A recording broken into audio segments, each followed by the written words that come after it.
বাস্তব সংখ্যার শ্রেণীবিভাগের মধ্যে প্রথম যে শ্রেণীবিভাগটা আমরা দেখব সেটা হচ্ছে ন্যাচারাল নাম্বার বা স্বাভাবিক সংখ্যার সেট। ন্যাচারাল নাম্বার বা স্বাভাবিক সংখ্যার সেটকে আমরা n দ্বারা প্রকাশ করব। ন্যাচারাল নাম্বার বা স্বাভাবিক সংখ্যার সেটকে আমরা n দ্বারা প্রকাশ করব এবং সকল ধনাত্মক অখণ্ড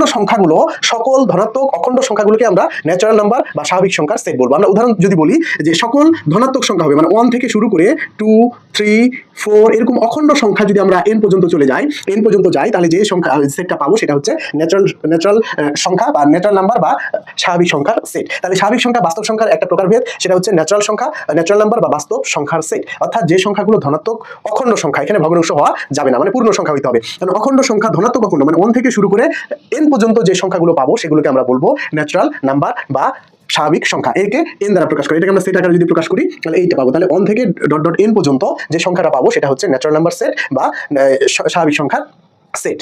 2 নম্বরে আমরা দেখব সেটা হচ্ছে পূর্ণ সংখ্যা। পূর্ণ সংখ্যাকে আমরা ইন্টিজার দ্বারা প্রকাশ করি। এই পূর্ণ সংখ্যা ইন্টিজারের সেটটাকে আমরা জেড দ্বারা প্রকাশ করব। এইভাবে মনে রাখবো যে পূর্ণ সংখ্যা জেডে যেহেতু একটা আমাদের সিম্বলটা পূর্ণ হয়, এজন্য পূর্ণ সংখ্যার সেটকে আমরা জেড দ্বারা প্রকাশ করব। এটা ছিল কি সকল ধনাত্মক অখণ্ড সংখ্যাগুলোই ছিল স্বাভাবিক সংখ্যার সেট, মানে 1 থেকে শুরু করে অখণ্ড যে সংখ্যাগুলো পাবো সেগুলো হচ্ছে ন্যাচারাল নাম্বারের সেট বা স্বাভাবিক সংখ্যার সেট। আর জেড হচ্ছে কি, এটা হচ্ছে পূর্ণ সংখ্যা। এখানে পূর্ণ সংখ্যা বলতে বোঝানো হচ্ছে যে অখণ্ড সংখ্যা কিন্তু সেটা ধনাত্মক হইতে পারে অথবা ঋণাত্মক হইতে পারে। এর এনটা হইতে কি এখানে পূর্ণ সংখ্যাই, কিন্তু এখানে সকল ধনাত্মক পূর্ণ সংখ্যার যে সেটটা পাবো, ধনাত্মক পূর্ণ অখণ্ড সংখ্যার যে সেটটা পাবো সেটা ছিল স্বাভাবিক সংখ্যার সেট। আর জেড হচ্ছে ধনাত্মক অথবা ঋণাত্মক, ধনাত্মক এবং ঋণাত্মক অখণ্ড সংখ্যার যে সেট পাবো সেগুলোই হচ্ছে কি পূর্ণ সংখ্যার সেট। এই পূর্ণ সংখ্যার সেটকে আমরা কি -+1 -+2 -+3 এরকম -+n পর্যন্ত যে মানটা পাবো সেগুলোই হচ্ছে জেড, অর্থাৎ পূর্ণ সংখ্যা বা ইন্টিজার নাম্বার। পূর্ণ সংখ্যা বা ইন্টিজার হচ্ছে ধনাত্মক হইতে পারে আবার ঋণাত্মক হইতে পারে, কিন্তু শর্ত হচ্ছে এখানে ফ্র্যাকশন মান পাওয়া যাবে না, মানে অখণ্ড সংখ্যা মানে পূর্ণ সংখ্যা হইতে হবে। পূর্ণ সংখ্যা মানে সকল ধনাত্মক এবং ঋণাত্মক অখণ্ড সংখ্যার যে সেট সেগুলোই হচ্ছে ইন্টিজার বা পূর্ণ সংখ্যা। এখানে মাইনাস হইতে পারে,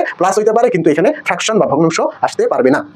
তাহলে 1 নম্বরে দেখলাম স্বাভাবিক সংখ্যার সেট, 2 নম্বরে দেখলাম পূর্ণ সংখ্যার সেট। 1 নম্বরে স্বাভাবিক সংখ্যার সেট, 2 নম্বরে আমরা পূর্ণ সংখ্যার সেট পেলাম। এবারে 3 নম্বরে দেখবো আমরা ভগ্নাংশ সংখ্যা। 3 নম্বরে আমরা কি দেখবো? ভগ্নাংশ সংখ্যা। তাহলে ভগ্নাংশ সংখ্যাকে আমরা কি বলবো, যে সকল সংখ্যাকে আমরা p/q আকারে প্রকাশ করব। তাহলে ভগ্নাংশ সংখ্যা হচ্ছে কি ভগ্নাংশ। তাহলে ভগ্নাংশ সংখ্যা 3 নম্বরে আমরা কি, এটা হচ্ছে স্বাভাবিক সংখ্যার সেট, স্বাভাবিক সংখ্যা। এটা হচ্ছে পূর্ণ সংখ্যা, পূর্ণ সংখ্যা।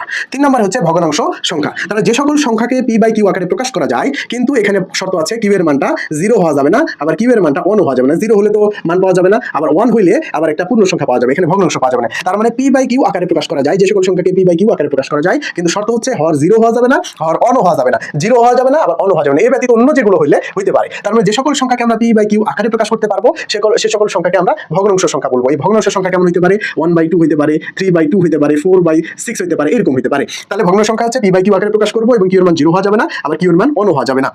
ভগ্নাংশ